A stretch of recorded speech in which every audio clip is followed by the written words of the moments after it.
Krishna very good afternoon, welcome to TV5 business lunch. నా పేరు ప్రణీత్.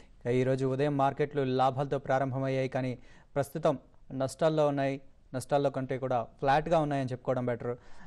లాభాలను మొత్తం కోల్పోయి ప్రస్తుతం ఫ్లాట్గా ట్రేడ్ అవుతూ ఉన్నాయి.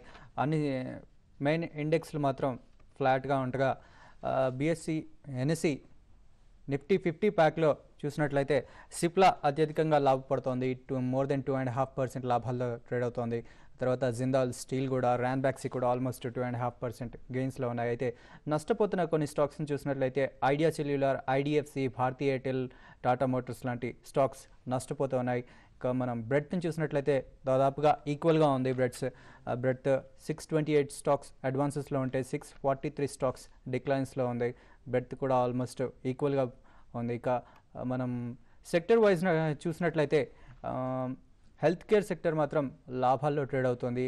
మోర్ దెన్ 1% మొత్తం ఈ సెక్టర్ లాభాల్లో ట్రేడ్ అవుతుంది. ఇక రియాలిటీ, ఎఫ్ఎంసీజీ సెక్టర్లు నష్టాలతో ట్రేడ్ అవుతున్నాయి అత్యధికంగా. ఇక అలాగే మెయిన్ ఇండెక్స్ మాత్రం ఫ్లాట్గా ఉంటే mid cap, small cap index మాత్రం కాస్త లాభాల్లోనే ట్రేడ్ అవుతున్నట్టుగా కనబడుతోంది. ఇక వాళ్ళ కాలర్స్కి, మెయిలర్స్కి సమాధానాలు ఇవ్వడానికి, అలాగే మార్కెట్ల గురించి విశ్లేషణ అందించడానికి అనలిస్టులు శేషు గారు, బాలసుబ్రహ్మణ్యం గారు ఇద్దరు ప్రస్తుతం మన స్టూడియోలో ఉన్నారు. వారితో మాట్లాడదాం. వెరీ గుడ్ ఆఫ్టర్నూన్ అండి. గుడ్ ఆఫ్టర్నూన్ అండి. బాలసుబ్రహ్మణ్యం గారు, మొదట మీరు చెప్పండి. ఇవాళ మనం అనుకున్నట్టుగానే మార్కెట్లు పాజిటివ్గా ట్రేడ్ అయ్యాయి, ప్రారంభమయ్యాయి, కానీ క్రమంగా ఫ్లాట్గా ఒక దశలో నష్టాల్లో కూడా ట్రేడ్ అయ్యాయి. దీనికి ఏమైనా రీజన్ కనబడుతుందా మీకు? రీజన్ అంటే స్పెసిఫిక్గా ఏం లేదండి. యాక్చువల్లీ మొన్న ఫ్రైడే నాడు suddenly 25 basis points repo and reverse repo rate weekend నాడు చేయడం మూలన నిన్న వీక్నెస్ కనిపించింది. అంతకు ముందు కూడా మనకి కన్సాలిడేషన్ జోన్లో ఉంది మార్కెట్. సో డెఫినెట్లీ ఇది కూడా ప్రొలాంగ్ కన్సాలిడేషన్ అండి. నిన్న వీక్గా ఉంది, నెగిటివ్లో క్లోజ్ అయింది. ఇప్పుడు కూడా నెక్స్ట్ 20th ఏప్రిల్ నాడు మళ్ళీ కూడా ఆర్బీఐ వాళ్ళది పాలసీ డెసిషన్ గురించి మళ్ళీ ఒకసారి మీట్ అవుతారు. సో మనకి ఫస్ట్ వీక్ ఆఫ్ ఏప్రిల్లో 31st March results plus annual results రెండు ఒకసారి వస్తాయి.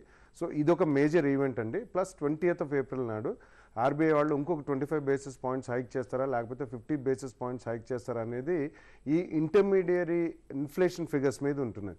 సో ఇవన్నీ మేజర్ అన్సర్టనిటీస్ కాకపోయినా ఈవెంట్స్ ఉన్నాయి కాబట్టి ఈ మధ్య ఫేజ్లో మాత్రం డెఫినెట్లీ మార్కెట్ కొద్దిగా ప్రొలాంగ్ కన్సాలిడేషన్ ఫేజ్లోనే ఉంటుందని చెప్పుకోవచ్చు. ఓకే, శేషు గారు, మీరు మార్నింగ్ కూడా చెప్పారు, అంటే మార్నింగ్ పాజిటివ్గా ఓపెన్ అయినా కూడా క్రమంగా కాస్త నెగిటివ్ జోన్లో కూడా వెళ్ళే అవకాశం ఉందని చెప్పేసి అంటారు. మీరే ఉంటారు? అవునండి. ఇప్పుడు మార్నింగ్ మనం అనుకున్నట్టుగానే మార్కెట్ స్టార్టింగ్లో చూస్తే ఒక 30 పాయింట్స్ ప్లస్లో ఓపెన్ అయింది. అయితే అక్కడి నుంచి కూడా ఏమాత్రం అక్కడి నుంచి ఓపెనింగ్ నుంచి మార్కెట్ ఏమాత్రం పెరగకుండా కంటిన్యూస్గా ఇప్పుడు ఆఫ్టర్నూన్ సెషన్కి వచ్చి మైనస్ కూడా నిఫ్టీ ఒక దశలో మైనస్లో కూడా వెళ్ళడం జరిగింది. ఇది ప్రధానంగా ఏంటంటే ఎఫ్&ఓ క్లోజింగ్కి ఈరోజు, తర్వాత ఎల్లుండేనండి. తర్వాత రేపు మనకి మార్కెట్ హాలిడే ఉంది చాలా వరకు. తర్వాత యూఎస్లో ఈరోజు జాబ్ డేటా కూడా వచ్చే అవకాశం ఉంది. జాబ్ డేటాను అనౌన్స్ చేస్తారు. సో ఇవన్నీ దృష్టిలో పెట్టుకుంటే ఏంటంటే ట్రేడర్స్ ఎక్కువ ఏంటంటే హై లెవెల్లో ప్రాఫిట్ బుకింగ్ అనేది చేసే అవకాశం మనకి మార్కెట్లో క్లియర్గా కనపడుతుంది. ఇంకోటి ఏంటంటే ఈ మంత్ ఎప్పుడైతే బడ్జెట్ అయిపోయిన తర్వాత మార్కెట్ నిఫ్టీ దగ్గర ఒక 6 to 7%, ఈవెన్ 8% దాకా పెరగడం జరిగింది. స్టాక్స్ ఒక్కటి 15 to 20% రిటర్న్ వచ్చింది. సో ఇటువంటిప్పుడు ప్రాఫిట్ బుకింగ్ అనేది డెఫినెట్గా ఈ లెవెల్స్లో జరుగుతుంది. దీంతోపాటు మనకి నెక్స్ట్ ఆర్బీఐ మూవ్ ఏ విధంగా ఉంటుంది, తర్వాత ఇన్ఫ్లేషన్, ఇవన్నీ కూడా దృష్టిలో పెట్టుకోవాలి. దీంతోపాటు గ్లోబల్గా అన్ని మార్కెట్స్ చాలా ఓవర్బాట్ సిచ్యువేషన్లోనే, ముఖ్యంగా యూఎస్, యూరప్, మరి ముఖ్యంగా యూరోప్ మార్కెట్స్ అయితే ఎప్పుడు లేని విధంగా రిటర్న్ 1 మంత్లో రిటర్న్ చాలా హెవీగా రావడం జరిగింది. వాటిలో కూడా ఒక కరెక్షన్ కూడా స్టార్ట్ కావడానికి కూడా అవకాశం ఉంది. అందుకని ఏంటంటే ఈ లెవెల్స్లో ట్రేడర్స్ ఏంటంటే చాలా జాగ్రత్తగా ఉండాలి. తర్వాత ఎఫ్&ఓలో, మరీ ముఖ్యంగా ఎఫ్&ఓలో ట్రేడ్ చేసేవాళ్ళు నెక్స్ట్ మంత్కి మాత్రం చాలా కాషియస్గా కొన్ని స్టాక్స్ అంటే లైక్ ఫార్మా సెక్టర్ ఉందనుకోండి, ఫార్మా సెక్టర్లో ఫ్రెష్ లాంగ్ పొజిషన్ తీసుకోవచ్చు. ఈ విధంగా డిఫెన్సివ్ కౌంటర్లో ఈవెన్ ఎఫ్ఎంసీజీలో కూడా కొంచెం లాంగ్ పొజిషన్ తీసుకోవచ్చు. కొంత రిస్కీ సెక్టర్ని కూడా కొంత లాంగ్ పొజిషన్స్ అవాయిడ్ చేయమని చెప్తాను. ఏదైనా కూడా 1-2 రోజులు మాత్రం నిఫ్టీ 5200 అబోవ్ కానీ సస్టైన్ అయితే మళ్ళీ ఫ్రెష్గా ర్యాలీ ఉంటుంది. ఒకవేళ 5200 బిలో కంటిన్యూగా నిఫ్టీ ట్రేడ్ అయితే మాత్రం మళ్ళీ మార్కెట్ టువర్డ్స్ 5050 రావడానికి అవకాశం ఉందండి. ఓకే అండి, ఇవాళ ఫస్ట్ కాలర్ లైన్లో ఉన్నారు, వారితో మాట్లాడదాం. హైదరాబాద్ నుంచి ఒక కాలర్ రెడీగా ఉన్నారు. హలో హలో గుడ్ ఆఫ్టర్నూన్ అండి. Good afternoon sir. చెప్పండి సార్, బ్యాంక్ ఆఫ్ ఇండియా గురించి అండి. బ్యాంక్ ఆఫ్ ఇండియా, అవునండి. ఓకే.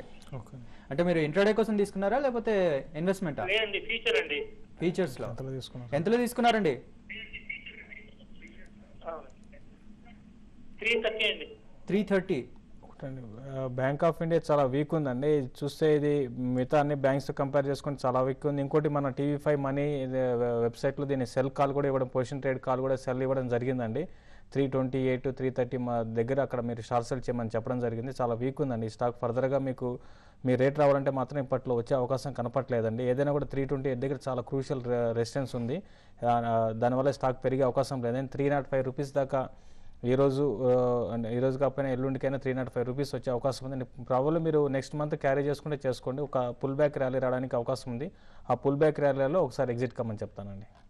ఓకే అండి, పుల్ బ్యాక్ ర్యాలీ ఏమాత్రం వచ్చినా కూడా ఎగ్జిట్ అయిపోవడం బెటర్ అని చెప్పేసి శేషు గారు సలహా ఇస్తున్నారండి. ఇప్పుడు మరో కాలర్ హైదరాబాద్ నుంచి లక్ష్మి గారు లైన్లో ఉన్నారు. Hello.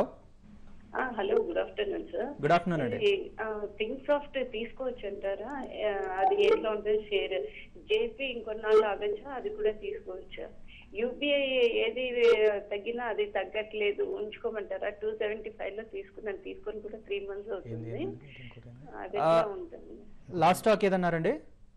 Union bank of India. Union bank of India. Okay. First think soft గురించి మీరు బాగా తగ్గింది తీసుకోవచ్చు అని అడిగారండి. మీరు అటువంటి స్టాక్ హై రిస్క్ ఉన్న స్టాక్స్ అండి. ఇటువంటి జోలికి మీకు వెళ్ళకపోవడం మంచిది. ఎందుకంటే ఈ స్టాక్ మనం చూస్తున్నాం సగం అయిపోయింది, ఇంకా తర్వాత ఇంకా ఫర్దర్గా వీక్ అయిపోయింది.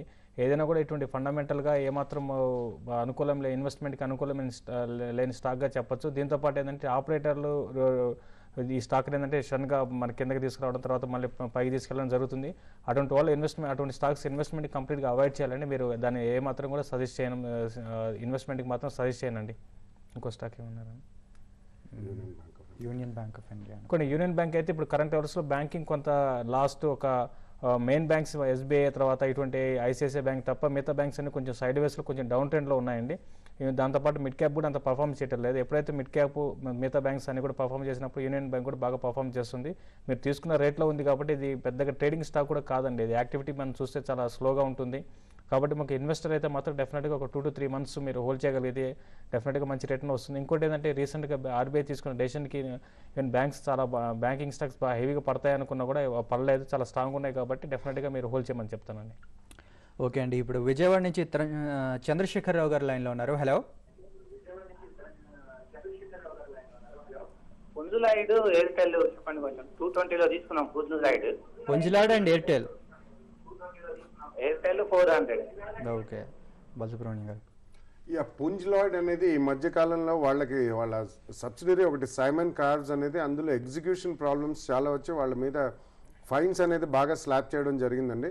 అందుకని Punj Lloyd though it's one of the big infrastructure companies, వాళ్ళకి ఎగ్జిక్యూషన్ ప్రాబ్లమ్స్ మూలాన అడిషనల్గా బర్డనే వాళ్ళ మీద వస్తుంది, కానీ ప్రాఫిటబిలిటీ కూడా ఏం మేజర్గా పెరగట్లేదు. అండ్ వాళ్ళు చాలా మటుకు ప్రాజెక్ట్స్ కూడా అవుట్ ఆఫ్ ఇండియా అనేది దుబాయ్లో ఉన్నాయండి. సో అది కూడా దుబాయ్ జోన్ కూడా రియల్ ఎస్టేట్ రంగం ఇన్ఫ్రాస్ట్రక్చర్ అంత ఆశాజనకంగా లేదు. సో ఈ నేపథ్యంలో definitely Punj Lloyd over a longer period of time మీరు ఉంచుకోవాలంటే ఇన్ఫ్రాస్ట్రక్చర్ కంపెనీల్లో దీనికంటే బెటర్ కంపెనీస్ ఉన్నాయండి. And other stock Bharti Airtel అనేది మాత్రం డెఫినెట్లీ ఇప్పుడు ఈ 3G ఆప్షన్స్ మొన్ననే వాళ్ళ జైన్ టెలికామ్కి కంప్లీట్లీ అబౌట్ $8.5 billion టైఅప్ చేసుకోవడం జరిగింది, డెట్ కూడా అండి. అండ్ 3G ఆప్షన్స్లో కూడా టాప్ ఒక 10 కంపెనీస్ వాళ్ళు షార్ట్ లిస్ట్ చేయడం కూడా జరిగింది ప్రిలిమినరీ రౌండ్లో. సో వాళ్ళు 3G రోల్అవుట్ చేసినప్పుడు ప్లస్ ఈ వారిద్ టెలికామ్ అని చెప్పి వాళ్ళు బంగ్లాదేశ్లో కూడా ఒక కంపెనీని అక్వైర్ చేయడం జరిగిందండి. సో ఇవన్నీ చూసుకుంటే నెక్స్ట్ 6 to 8 monthsలో స్టాక్ నెక్స్ట్ 1 or 2 quartersలో కాస్త ఇండియాలో టారిఫ్ వార్ మూలంగా కొద్దిగా పాజిటివ్గా లేకపోయినా కానీ లాంగర్ పీరియడ్ ఆఫ్ టైం కంటే డెఫినెట్లీ మంచి స్టాక్. అంటే ఒకవేళ ఆల్రెడీ కొనుంటే మాత్రం మీరు ఉంచండి, లేదు ఫ్రెష్గా బయింగ్ చేయాలనుకుంటే మాత్రం please wait for some time. ఈ 20th ఈ రిజల్ట్స్ వచ్చిన తర్వాత 20th April RBI పాలసీ వచ్చిన తర్వాత you can take a fresh entry. Okay అండి, విన్నారు కదా. ఇప్పుడు మరో కాలర్ నెల్లూరు నుంచి లైన్లో ఉన్నారు. హలో.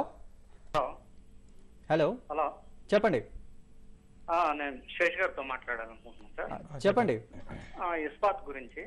శేష్ గారు గత 2 నెలల నుంచి ఇస్పాత్ 35 to 40 రూపీస్ దాకా టార్గెట్ చెప్పారు. ఓకే, నేను 1940 మీద తీసుకున్నా, 5000 షేర్స్. ఓకే, ఇప్పుడు ఏం చేయమంటారని. ఇప్పుడు